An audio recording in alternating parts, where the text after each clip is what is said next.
Welcome. It's your opportunity to join entertainment entrepreneur Nigel Cecil.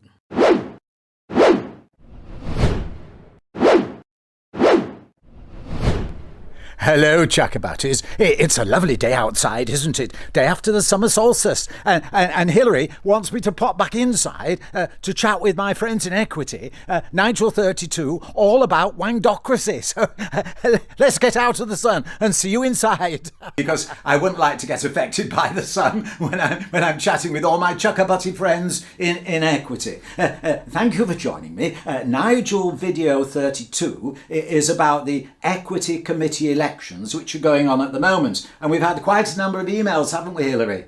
Yes, indeed. And I think when I've looked at all the information, it would be possible to say that equity democracy is a Wangdocracy. A Wangdocracy comes from the phrase no wang wang, which originated in the Philippines because there you could buy privilege by hiring a police siren, and you put it on your car and you went wang wang wang wang wang, driving past everybody, through everybody, because you've got privilege. Now, of course, in a trade union, and especially one like Equity, where a lot of members are self-employed, everybody should be equal. No wang wang whatsoever. But it's difficult not to conclude with these elections, as I've just mentioned, there is a bit of wang-wang going on. How did it originate? Well, normally, all the members get the notification through the post about the nominations. But very good reason, really. The Equity Council decided there'd only be 2 magazines a year, because cutting it down from 4 to 2 actually saves some £70,000 in postage. Well, that means you can't now send out the information about the nominations by post to everybody. So the council decided back in January, back in January, that all the nominations would be done online. But the council decided that in January, so the councillors and friends of the councillors would be able to know that in January. Privileged information, because the members themselves apparently didn't get notification until something like 16th of February, when an Equity newsletter email was sent out, which, if you scroll through it, right at the bottom mentioned it. But that begs the question, are all Equity members in receipt of emails? Do some of them go to spam? Who isn't actually on the internet? I mean, it's an assumption. It's an assumption. And apparently some members who were activists said, we've not received any nominations. We don't know what's going on. To the extent that in the April council meeting, it was raised. Apparently a councillor did question about the lack of response, the poor response apparently, from members for the nominations. And I understand it was suggested that the staff would take that on board. Again, that's privileged information, because now the councillors and anybody there knows, hey, there's not been many nominations. So they could get onto their friends and say, oi, why don't you stand? Why don't you stand? There's not many nominations. And indeed, were any equity resources used to specifically target individual members, prompting them to stand?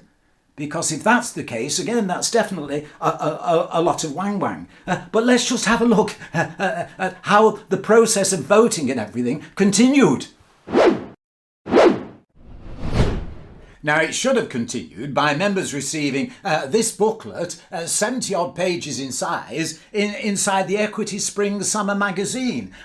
Now, when you got that, even if you open this booklet, you'd say, well, hang on a minute, there's something like 170-odd statements in here, and I've got to read through them all as a member and look at all these statements. But then again, if you read the small print, you'll find that over half of the committees aren't actually up for election because they haven't got enough nominations. So they're all elected unopposed. And so there's only, a few committees up for election. But there's nothing in the booklet that actually identifies the statement as not being one being elected. So so some members apparently were saying, oi, I've read this statement for so-and-so, and I can't find how to vote for them. No, of course you can't. because they're not up for election. But you see, it all looks wonderful, icing on top of the cake, doesn't it? All these members standing, but they're not actually up for election. And so I can't help but think that the response from members when they see the form and think, well, I can't vote for them, but I've seen the statement, and well, they'll say, I just can't be bothered. I just can't be bothered. A booklet of 70 odd pages to look through. I just can't be bothered. So you see, again, it's that Wangdocracy. It all looks good, but the members say, well, I can't be bothered. And then there's another little trick, because apparently you're eligible to vote in any section if you've ever worked in that section. Well, you know, I was actually a stage manager in one of my first productions, some 55 years ago. I've never been a stage manager since. If I was an equity member, as Nigel Cecil, would that qualify me to vote for that committee?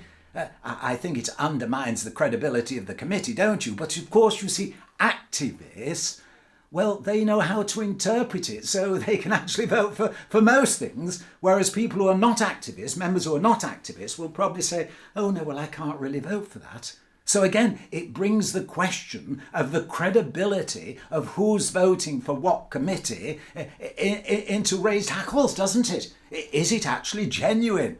And then one final issue is the hustings. The hustings, I understand again, some members said, oi, you've got members of staff chairing the hustings. Now, equity members is all about members for members. I personally have never heard the idea in any election campaign of a member of staff chairing an election meeting. I think that puts them in a very awkward situation, because what happens if some member says, oi, I don't like the way you adjudicated that? I mean, no.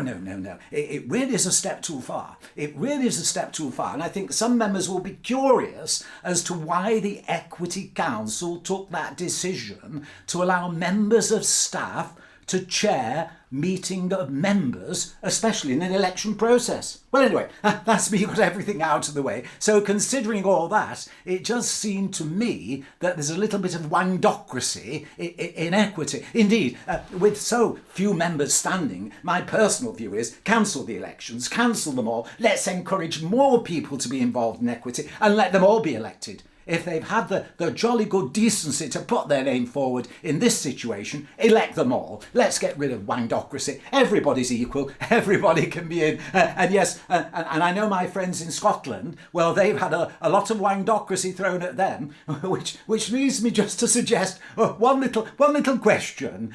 What's the difference between Scottish salmon and equity democracy? What's the difference between Scottish salmon and equity democracy?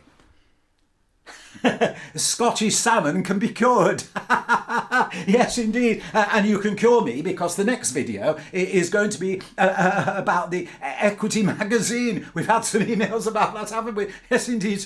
Join me then. Wangdocracy and equity. Stop it. Stop it.